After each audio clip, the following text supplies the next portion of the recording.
জুমার দিন আপনি 5 সময় যদি দোয়া করতে পারেন, আল্লাহ পাক রব্বুল আলামিন আপনার দোয়াকে কখনোই ফিরিয়ে দিবেন না। সুবহানাল্লাহ। জুমার দিন এই 5টি সময় রয়েছে।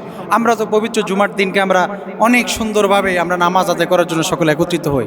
কেন একত্রিত হব না? কারণ জুমার দিন আসলে আমি মনে করি মুমিন হৃদয়ে নতুন ঈদের সাড়া পায়। এই দিনে আমরা সকলে আনন্দ এবং উৎফুল্লের সাথে আমরা সালাত আদায় করি। কিন্তু আমাদের জীবনে আমরা সব সময় জিজ্ঞাসা করি, হুজুর কোন সময় দোয়া করলে আল্লাহ পাক কখনো ফিরিয়ে দিবেন না? আমি বলবো জুমার দিনকে কাজে লাগান। জুমার দিনে এই 5 সময় যদি আপনি আল্লাহর দরবারে চাওয়ার মতো চাইতে পারেন, আল্লাহ পাক কখনো আপনার দোয়াকে ফিরিয়ে দিবেন না। সুবহানাল্লাহ। 1 নম্বর, জুমার দিন গভীর রজনী, তাহাজ্জুদের সময় তথা বৃহস্পতিবার রাত, শুক্রবার দিবাগত রাত আপনি যদি আল্লাহর দরবারে চাইতে পারেন, শেষ রজনীতে আল্লাহ পাক রব্বুল আলামিন জুমার দিনের রাতের ছাওয়াকে আল্লাহ পাক কখনো ফিরিয়ে দেন না।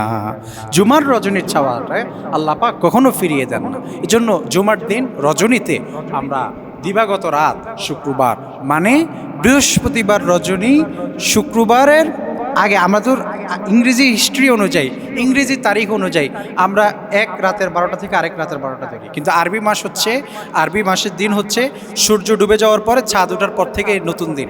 এজন্য বৃহস্পতিবার যখন সূর্য ডুবে যাবে, চাঁদ উঠে যাবে, তখন শুক্রবার শুরু হয়ে যায়। ওই রজনীতে আপনি আল্লাহর দরবারে যা দোয়া করবেন, আল্লাহ পাক আপনার সবগুলো চাওয়াকে পূর্ণ করে নেবে। সুবহানাল্লাহ।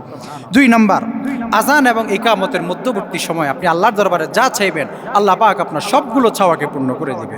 3 নম্বর, খুতবার যে সময়টা 2 খুতবার মাঝখানে ইমাম সাহেব কিছুক্ষণ সময়ের জন্য অপেক্ষা করে বা ইমাম সাহেব কিছুক্ষণের জন্য বসে যায়, এই সময় যদি আপনি আল্লাহর দরবারে দোয়া করতে পারেন, এই সময়ের দোয়া আল্লাহ পাক রব্বুল আলামিন কবুল করে নেন। সুবহানাল্লাহ।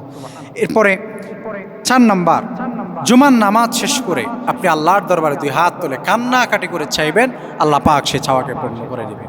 5 নম্বর, বাদে আসর, জুমার দিন আসরের পরে আপনি আল্লাহর দরবারে প্রাণ খুলে মন খুলে যা চাইবেন, আল্লাহ পাক সে চাওয়াকে পূর্ণ করে দিবে। এই জুমার দিনে এই 5 সময় যদি আপনি দোয়া করতে পারেন, আল্লাহ পাক রব্বুল আলামিন আপনার সকল দোয়া চাওয়াগুলোকে আল্লাহ পাক কবুল করে নেবে।